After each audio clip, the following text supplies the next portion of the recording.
I really think that red pill as a definition, again, is starting to get a little bit clouded. When I was first coming up and I was first writing my books and I was first writing the blog, I came up from a forum called So Suave, and I was a moderator on there. And I can show you posts from back in 2002 where we started making references to the Matrix, because the Matrix was an easy reference for people to understand. They could say, well, here's the red pill and here's the blue pill. And we didn't really even call it, oh, you got red pilled and you got blue pilled. It was more about being unplugged. And it was being unplugged from your upbringing and where you had been raised into a feminine, to really to defer to the feminine, and to be educated in such a way where you are taking the feminine, you're putting the feminine up on a pedestal. Now, I'm going to get into this in the second talk, but just for sake of argument here, for when I'm referring to the red pill, I'm referring to intersexual dynamics only in this. Okay? I know a lot of guys from the alt-right are saying, well, you know, the red pill is this. Even guys from the MRAs are saying we're going to be red pill, even though they, you know, never wanted to be red pill until they had their documentary out.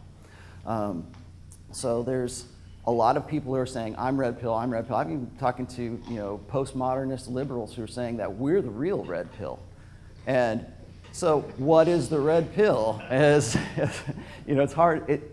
If it means being cut away from an old system that is false to being true, then yeah, I guess I can sort of understand that. I understand that it's, you know, nobody has really a monopoly on what the red pill is. But for sake of this discussion right now, red pill is only going to be applied towards intersexual dynamics. And in that, I mean what you knew as a blue pill guy when you were younger and when you were coming up through school. And this is usually the progression of most guys.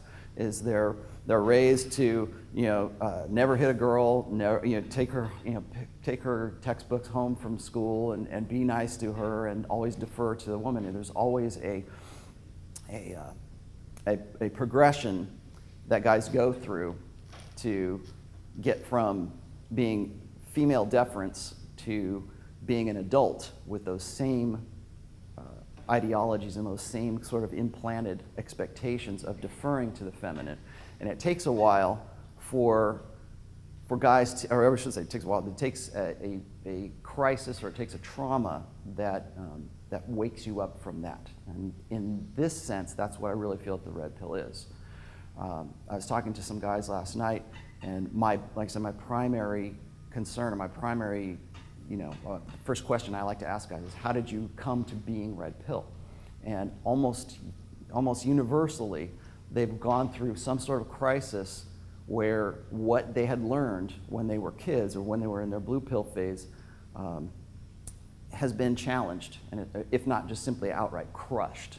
And they don't know what to do with themselves. They you know, go online and start looking for answers, and maybe they find my site, maybe they find Heartiste, maybe they find something else, and then they, you know, go from there and then decide to rebuild themselves into something different. So when I refer to the red pill, it's really that transition from your old life and from what you used to think about women to where you are right now and how you're going to live your life in the future.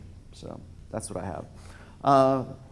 Finally, or actually getting back to a few other things here, when I'm doing this talk here, how many people know what the HB rating system is, like HB9, HB10, da da da? Okay.